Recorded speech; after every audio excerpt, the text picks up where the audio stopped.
I had been dying, screaming, crying, throwing up, desperate for Percy Jackson content. Sometimes I forget that there's a literal second season coming out this year in December. Sometimes I forget. At this point, I am literally taking any crumbs I can about this season. I am begging on my knees. Hello, my name is Tessa, and welcome back to another video. Last week, Disney hosted their Upfront event, and we got some Percy Jackson news. Was it a teaser? No, it wasn't. We wish. But we got a poster, and we got the cast giving us some interviews and telling us stuff about season 2, season 3, and we will be watching those, breaking it down, commenting, you know the drill. In case you've been out of the loop, Percy Jackson season 2 will follow Sea of Monsters, the book, and it will split the plot into a series of 8 episodes. And you know what? Season 1 did so well that we got a season 3 announcement without season 2 being out. That's Percy Jackson's impact. Every tongue that rises against Percy Jackson will fall! Season 2 will come out in December this year, and there is no release date for season 3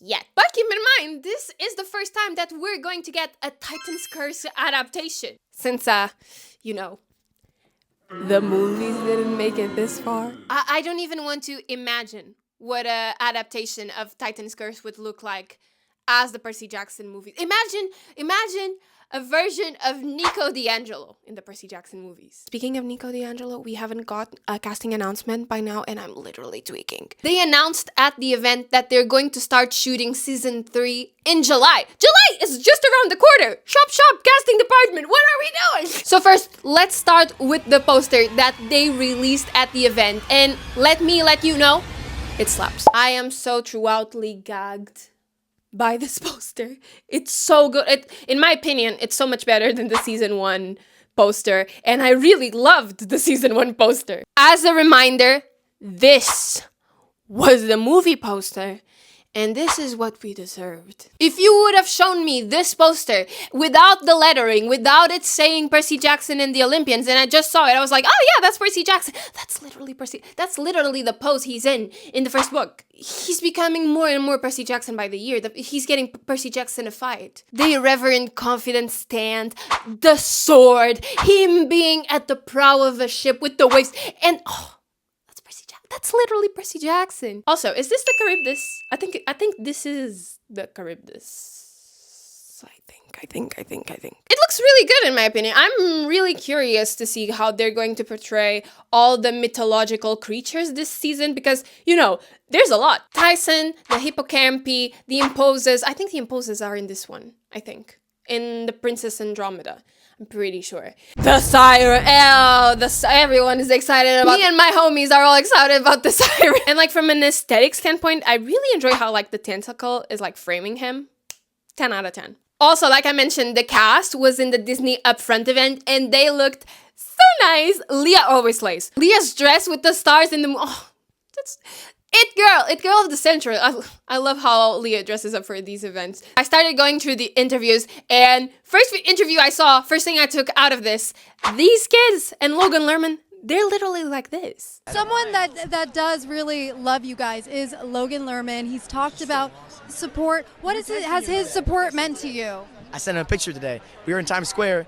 There was a picture of him going like this with sunglasses, so I did that in front of the billboard he was on, and we sent a picture to him. He liked it. What has his support meant to you guys?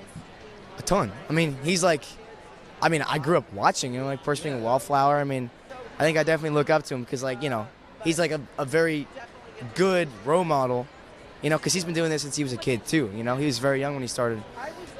So I really look up to him in that way. You know, I want to be like him when I'm, you know, an older actor. If I'm as like even half as good as he is when I'm like his age when he was like in person being a wallflower, then I'm okay. Honestly, I'm really glad that these kids and Logan get along so well and that there's no rivalry. I love to poke fun at the movies because they're such a bad adaptation, but the actors had nothing to do with it, and I'm so glad they were able to connect. Then I saw Liam's interview with the cast, and one thing about me, I love Liam. Liam, if you're watching this, you're literally the best. And we got so much juice about season 2 and season 3. Started being like, oh guys, you know, season 3, how was the announcement? Apparently the cast was all as gobsmacked as we all were. It was like, it came out like the same day that we were going to the Emmys, and it was so like barricaded, like with the Emmys. Dan and, told me like 5 minutes before the announcement Bro, came out. He was like, same. "Hey, just like watch out for it. It might be like it's whatever." And then he hung up. And I was like, "What the hell, man?" Glad to know we're in the same boat. Get it? Because it's Sea of Monsters, and they're literally in a boat. I'm so funny. We also got to know more about Grover's journey in Sea of Monsters, since, you know, he gets separated from the rest of the group in the beginning of the book. You're going to spend a lot of time by your lonesome with the Cyclops on the island this season. Did you feel like you discovered more about Grover as a character spending that time alone? Oh my God, 100%. By the way, that's a fantastic question. It's I think the most development happened, oddly enough, when I was alone, and then when Clarice like comes in, like whenever we reunite with the rest of like Percy and Annabeth and like all these different people. Like it's being alone for like so long, and also just like personally, like I was genuinely just alone in there. No, but 100%, yeah. I feel like Grover becomes, he's like forced to kind of take care of himself, and he's in a situation that's so personal to him because he's seeing like, it's like Uncle Ferdinand in Medusa's cave, but just 10 times worse. And so he's like forced to kind of step up and like take this leadership role that he's not really used to. As a protector, it's more of a family than he's like kind of leading them, you know what I mean? So it was an interesting new dynamic. In the same topic of Liam asking amazing questions each time, all my homies love Liam. He asked Leah how Annabeth feels about Luke going into season 2, and how does she feel about his betrayal? That's actually a really good question. I think Annabeth still tries to see good in him. I don't think she sees it, but I think she's trying to see it. But like honestly, I think Annabeth sees what's not there. Like Luke's mom, like you know how you can see things, kind of. Yeah. Like not saying like she sees things actually, but like if you were a bad person, She sees things before other people sees things. Exactly. So like if you were a bad person, like I would still see that there's something behind you that no one else knows. You see how she sneaked Luke's mom reference in there? Leah. And we also found out collectively that Percy is actually mother. Liam asked if Percy takes after his amazing mom, best mom in fiction, Sally Jackson, when it comes to having paternal instincts over his newfound brother Tyson in this season. Basically, the first scene, you kind of see Sally treating Tyson the same way that, like, you know, you kind of see her treating me in the first season, or treating Percy.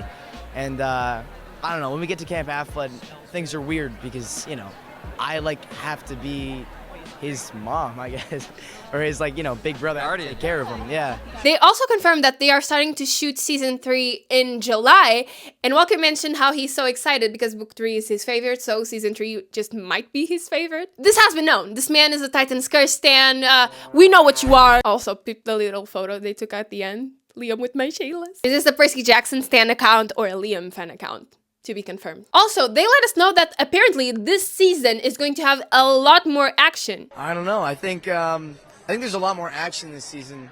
Last season there was a good amount of action, but you know, it kind of felt like, you know, conversation, action.